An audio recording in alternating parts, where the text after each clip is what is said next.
can declare their major after they have 56 total credits. So we're going to give you really 2 years once you're here on campus to figure out exactly what you want to do. So say, for instance, you start off as an engineering student, then you take some engineering classes and you just kind of find that that's not for you. Then you can look at changing your major and looking into something else. So we don't physically even make you,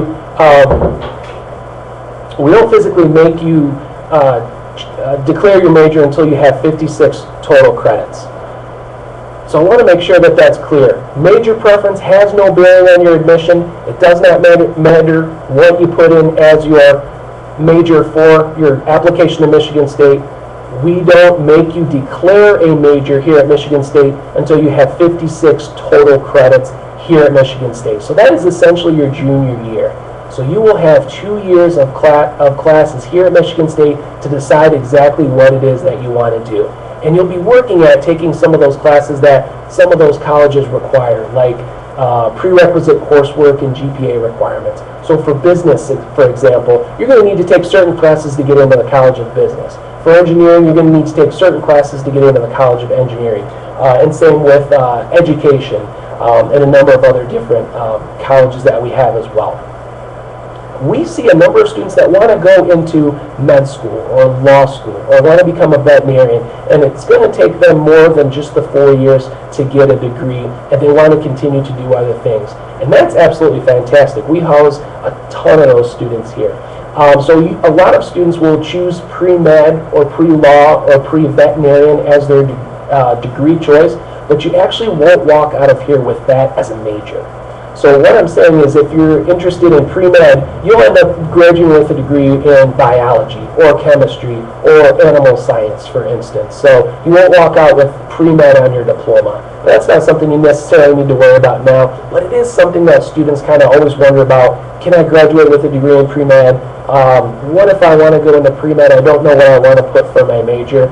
You can always put pre-med on here, and we really sort those things out once you actually come to campus here at MSU. And our goal is to really graduate you within 4 years. So we're going to make sure that you work with an advisor from the very beginning. You're going to actually meet your advisor if you choose to come to Michigan State at your Academic Orientation Program, or AOP. And what you'll do at this time is you'll actually meet with your advisor, you'll schedule your classes, and they'll really start to work with you on a plan of action to make sure that you graduate within the 4 years there. Right now, our average student at Michigan State graduates in 4.2 years. This, however, doesn't include dual enrollment credits or AP classes. So it is very realistic for students to be able to graduate within 4 years and get their degree and get back out into the work field. Now, again, we just talked a little bit ago about residential colleges. Some of you guys might be in the Honors College, or you might have additional programs or services that you want to take advantage of. And we absolutely applaud that here at Michigan State. So we want to make sure that you can have every opportunity to be advised and get everything you want out of this fantastic experience. So you have multiple majors, multiple minors, pre-professional tracks. However those classes end up lining up, you can have advising within each of them. So that way we make sure you're on the right track and you get into the classes you need to take, you take the class that you need to take, and that you graduate with those classes as well. One thing that really kind of concerned me when I was coming out of high school and I graduated from Michigan State here is, what would my class size look like? I know that's always a really popular question wherever you go, and I think it's a great question to ask. In terms of the classroom experience, we're really proud of kind of where we are in terms of what type of service we're able to deliver to our students. The first number you'll see there is a 16-to-1 student-to-teacher ratio. What that means is we have 16 students on campus for every one faculty member. The good news is that the national average across the country is 17-to-1. So here at Michigan State, we've got a lot of students. Certainly, you saw in the first slide there about 48,000. Which is certainly a good number. We've also got a lot of faculty members here as well. So we feel all your classes would be able to be taught in a reasonable amount with a certain number of students in it, as well as make sure that you have your questions answered at any time in that process. You'll see the breakdown in terms of your first 2 years. That usually ends up being about 45 students per classroom. Okay, not too bad. And then your second 2 years usually ends up being about 34 students per classroom. The average class size here at Michigan State is about 37 students total. So some students are going to have 500 students in their class. Some students will have 5 students in their class. Just kind of depends on the time of the class. Depends on what time the class is being offered. Depends on what day the class is being offered. Depends on the session, teacher. There's a lot of different factors that go into the actual class size of your experience. So we're really proud that at a big school like this, we're able to offer so many sections of classes that the number of students in your class isn't overwhelming. I think the most important statistic here is the 80%. 80% of our classes will have fewer than 50 students. So nearly every class you'll attend here at Michigan State will have 50 or fewer students. About 10 to 12% will have 100 or more, what we call lecture type classes. So you'll certainly have those here. But you'll also have some of those small recitations, breakouts, and other programs that you might only have 5, 10, or 15 students in. And then one question that's really, really important that you start to ask all these schools that you begin to visit, that you maybe even asked today with the College Week Live, is what percentage of your class are going to be taught by a faculty member? What percentage of your class are going to be taught by maybe a grad assistant? And here at Michigan State, all of our classes are taught by a faculty member. You'll see on the bottom there, about 98% of our faculty have the highest degree in their field. That's called a terminal degree. So if you come to Michigan State, you're going to be being taught by people who have typically the highest degree in their field. Every single class will be taught by an instructor like this. You may have a breakout session or a recitation or some other study groups or things of that nature. That can certainly be led by a graduate assistant or a master's level student, but the actual class itself is always going to be taught by an instructor, which is something that we think is very important because as you've seen the cost of tuition for all the schools out there, you definitely want to make sure you're getting what you're paying for. We like to do all kinds of different things here. So we've obviously certainly got our academics, but we've also got lots of other things to do on campus. You'll see here that on a much nicer, sunnier day in the summer and spring, we have all kinds of things you can do in terms of sports, fitness, club activities, and things of that sort. At Michigan State, we want you to get involved. And actually, I don't necessarily care where you go in terms of that, but we want you to join a club wherever you go.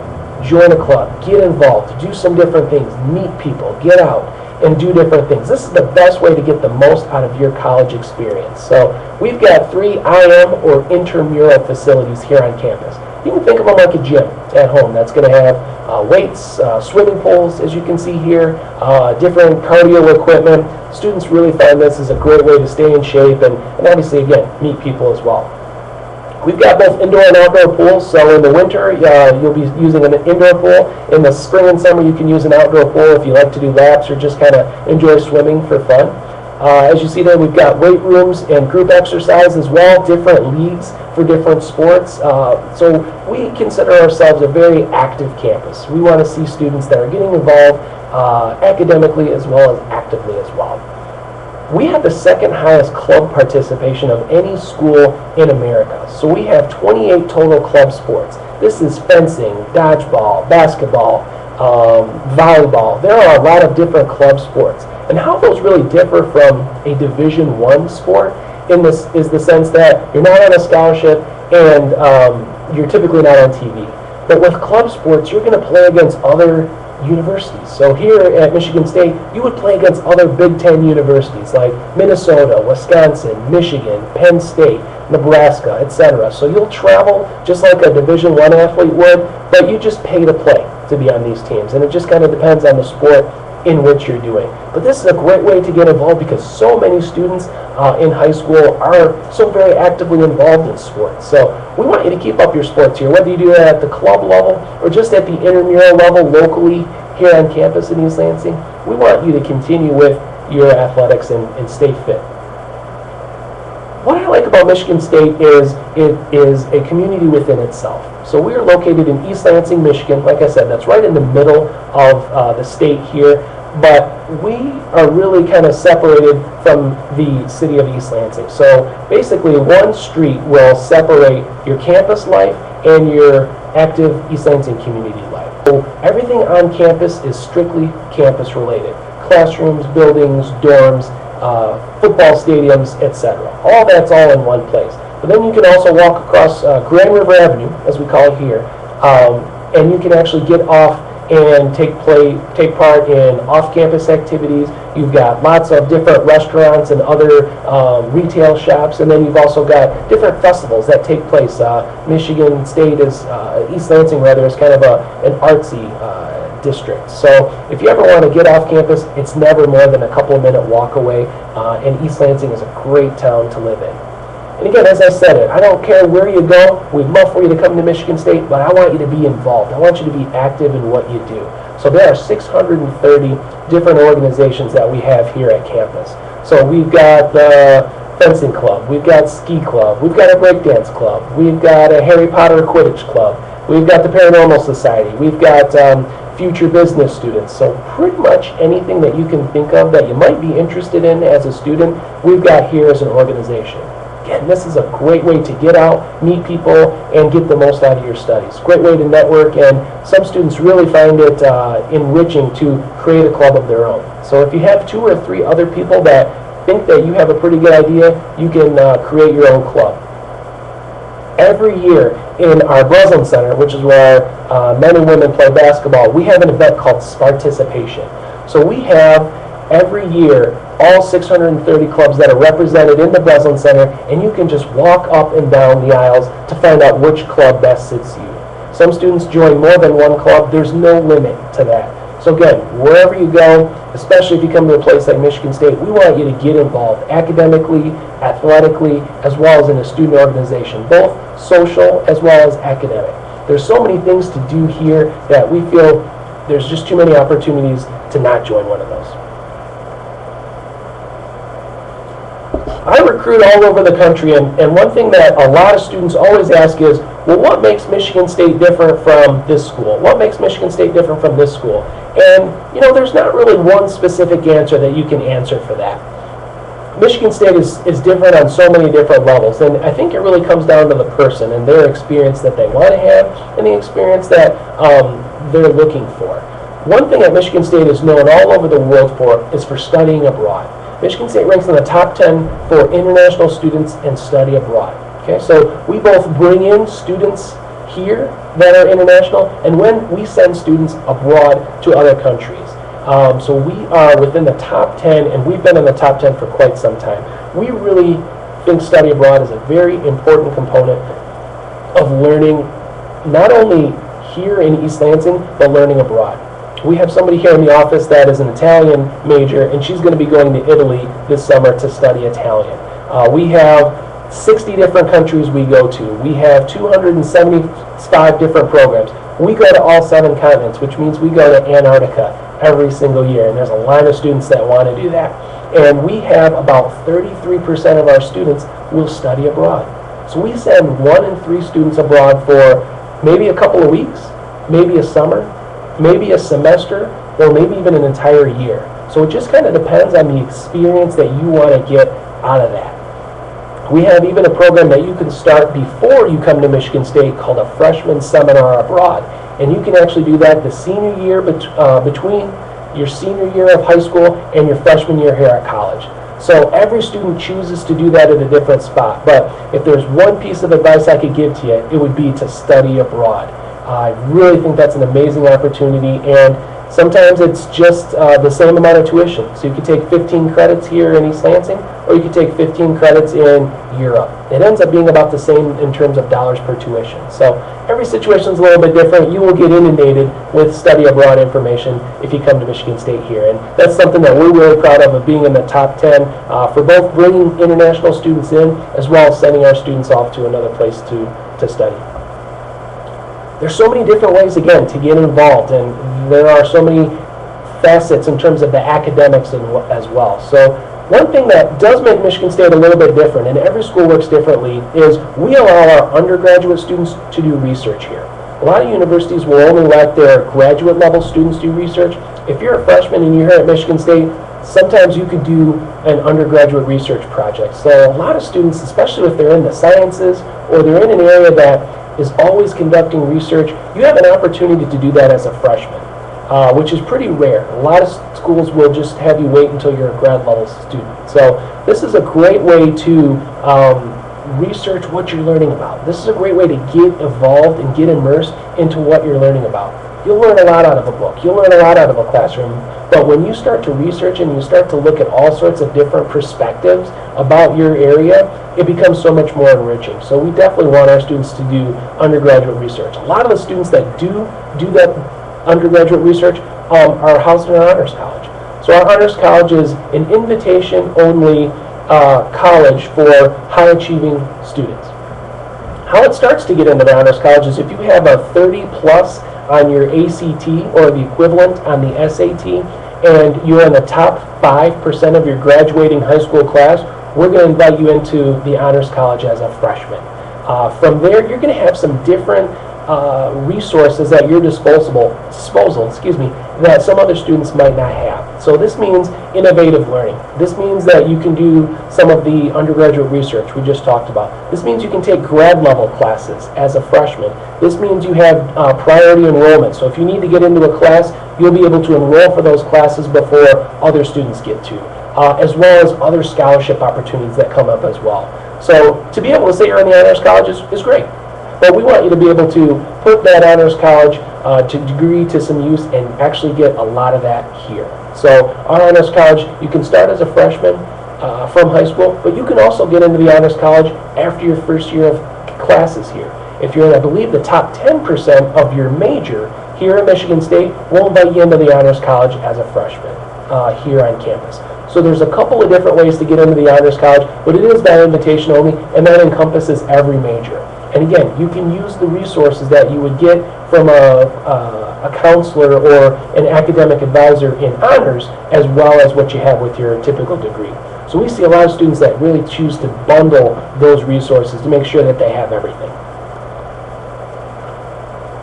Most all of our students live on campus for their first year. So about 99% of our first-time freshman students choose to live on campus. So most all of our students will live on campus for that first year because that's where everything's happening. That's where all of your classes are going to be. That's where life is happening. So we want to make sure that your first year experience here is as amazing as possible. You'll see there that it says free and convenient laundry. As of last year, all laundry became free and convenient in the sense that you'll be alerted when a washer or dryer is available and you never have to pay for that. So as long as you live in the dorms here on Michigan State's campus, you'll never have to pay for laundry, which I think is a pretty amazing thing because I would always be scrounging up quarters to make sure I had enough to do a load of laundry. Safety is of the utmost importance. We want to make sure that every student feels safe. We want to make sure that the parents of students feel safe. And we want to make sure that other students feel safe here on campus. So safety is of the utmost importance here at Michigan State. If you choose to come to visit campus, you'll see that every dorm, you're required an electronic access card for safety. So you can't just wander in and out of the dorms where students are living or students are taking classes. You need to have specific access to do that. So we always want to take preventative measures. We don't feel like we have any types of threats like that, but it's always better to be too safe than sorry when it comes to safety. So especially when it comes to living situations, we want to make sure just the people that live on that floor are able to be on that floor. So every student is given an electronic access card for safety. You'll notice two different types of bathrooms. We have both community-style bathrooms and suite-style bathrooms. So those are pretty self-explanatory. Community is used by the entire floor. Suite-style is more inside of the room. So neither is better or worse. It's just kind of what the personal preference is and kind of what you're looking for specifically. If you've been to Michigan State, even if it's been within the last year, we are always renovating our facilities. So we're always putting different resources back into our living quarters, our living stations, so that we can offer the best experience possible. I lived in the dorms for 2 years and I absolutely loved it. And we hope that most students will kind of live in the dorms for 1 or 2 years and really get that experience because that's where you're meeting people, that's where your classes are, and most importantly, that's where you go to eat as well. So lots of really great advantages to living on campus, most importantly, that you're close to your classes. And with a school besides of Michigan State, we've got lots of room here. We've got about 5,200 square acres of campus. We're one of the largest campuses in America. And we have 27 different dormitory halls. So we have one of the largest amounts of dormitory halls as well. So how we, again, want to try to make a large school small. And we feel it's much easier to make a large school small as opposed to making a small school large. So some of the things that we've implemented is this neighborhood idea. And these neighborhoods are really designed to have everything all in one place, just like your neighborhood does at home. So in these neighborhoods, you'll see academic services. So you'll have classes in some of these. You'll have tutoring opportunities. You'll have, excuse me, fitness labs. You'll have computer labs. You'll have classrooms. And most importantly, you'll have a health center. So say, for instance, maybe you're coming from Pittsburgh, Pennsylvania, or you're coming from San Francisco, California. You're not going to want to hop a plane or drive home if you're not feeling so well. So on each side, every one of these neighborhoods, there's a health center that has a nurse on duty all hours of the day to be able to help with any situations that may come up. If you're not feeling well, you need some kind of medicine, a nurse practitioner is in every one of these neighborhoods to make sure that we get you back to normal and that you don't have to drive across country to get back to your doctor. So we have a health clinic on campus called Olin Health Center, and then we also have these student health centers in every single one of the neighborhoods. So you can always feel like you can get fixed up here if you're not feeling well, if you have any kind of injury. We've got all kinds of situations in place so that your health and safety is at the utmost importance. And you'll see on the right-hand side there, those are the names of all of our neighborhoods. So they're just kind of based on a cluster of dorms that are a part of those neighborhoods. So each of them is different. None of them are the same. Each of them offers something unique and something special that is only available to that campus. Last year, we were really proud to be named in the top 50 for dining at a university. So there are 4,400 and some odd schools in America, and we were in the top 50 for dining. We feel our dining has been stepped up to the next level. I know it certainly wasn't like that when I was here a couple of years ago. But we feel that we have an opportunity for every single type of diet that you may have. Any type of diverse taste, any type of diets, gluten-free, vegetarian, any type of cultural food that you need to have, we have that available here. So each one of the neighborhoods has a dining hall. Many of the dorms will have a dining hall as well. You'll see on the right-hand side there a dining truck. So we have trucks that are all over campus that you can buy food from as well. Then we have a combo exchange where you can actually just kind of grab some food and go if you're in a quick hurry and you don't have time to sit down to a full meal. So we feel like eating at State is one of the best parts of living on, and we call it living on campus here. And every meal plan here is unlimited. So as long as you can wait 15 minutes in between meals, you can eat as much as you want. Now that's just a recommendation, it's not a challenge, but we feel like you'll have a very great dining experience when you come here to Michigan State. And you can go to any of the dining halls at any time. You don't have to use necessarily the one that you live by or the one that you live in. You can eat at any of these places at any time. So we feel you're going to get a very good eating experience and a culinary experience when you come here to Michigan State. Coolest thing about eating at Michigan State is that every one of these dining halls has a chef that designs a menu every single day. So the menu is never the same. It's going to be different every single day. So I think it's pretty cool.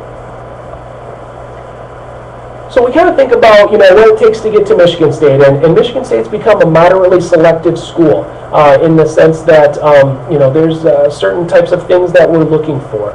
We are open enrollment in the sense that we will offer admission as long as we have space available. So that's really more considered rolling admissions. Okay, not necessarily open enrollment, but I guess you could say rolling admissions. So we are going to accept applications until we're full, and we will fill up every single year. And typically the average or median student looks a little bit like what you see on your screen there. The middle 50% of students that came in this August and started classes with us had between a 3.4 and a 3.9 high school reported GPA. Okay? The composite ACT was between a 23 and a 28, and the combined SAT was between 1040 and 1210, just the math and the critical reading. That's what we call the middle 50%. So that means that we have students we have 25% of students that are above those numbers, and we have 25% of students that are below those numbers. So we always get asked, what do I need to get in? There's no specific answer to that. Those are guidelines, recommendations that we think that students should kind of start at. That's where we're kind of starting at. But if you have below a 3.4, does that mean you're not going to get in? No. If you have above a 3.9, does that mean you're guaranteed admission? Not at all. The same thing with test scores. So there are lots of things that we look for, and I'm going to cover those things here in a second as well. But that's kind of where, if you kind of want to see where you stack up, or kind of want to see what the what you can expect, that's what we call our middle 50%, or our median student has those marks right there. Those numbers change from year to year, so they are fluid a little bit, but that's kind of what to expect of the type of applicant that's applying here to Michigan State. But again, there's no specific information that we're looking for. Here's what we need, and we need all of these things. So if you're a junior, this is what we're going to be looking for the beginning of your senior year. We begin our application process in August of your senior year. Okay, so the August, pretty much before you start your senior year, August, September is when we start to open our application up. What we need to see is transcripts from every institution you've attended. Okay, so if you've been at multiple schools, we need to see them from any and all schools you attended. Right? That's typically going to include grades 9, 10, and 11, because we're not going to have your senior year grades yet. What we're going to do, a counselor like me, and we have a number of them in the office here, is we're going to recalculate your GPA. So we're going to count what we call the core classes to recalculate your GPA. Typically, core classes are reading, writing, math, science, social studies, foreign language, economics, classes like that. Classes we consider the core classes. Other classes that round out your curriculum, like marketing, accounting, yearbook, band, music, are all what we call electives, and we're not going to recalculate those classes. So we're only going to recalculate what we call the core classes here. So we'll do that on our end. That's nothing that you need to worry about. We do absolutely want to see students challenging themselves with challenging curriculum. So we want to see students that have taken difficult classes while they're in high school. So we want to see students with AP classes, advanced placement, IB classes, International Baccalaureate, honors, and dual enrollment classes when you have those available to you. So what we're able to do here at Michigan State is if you take an AP class or an IB class, we're able to weight that a little bit differently. So we weight an AP or an IB class a little bit heavier than we would a typical class. We're not able to do that for honors or dual enrollment, but AP and IB are nationally recognized, so they're the same across the country. So I would recommend, if you feel like you could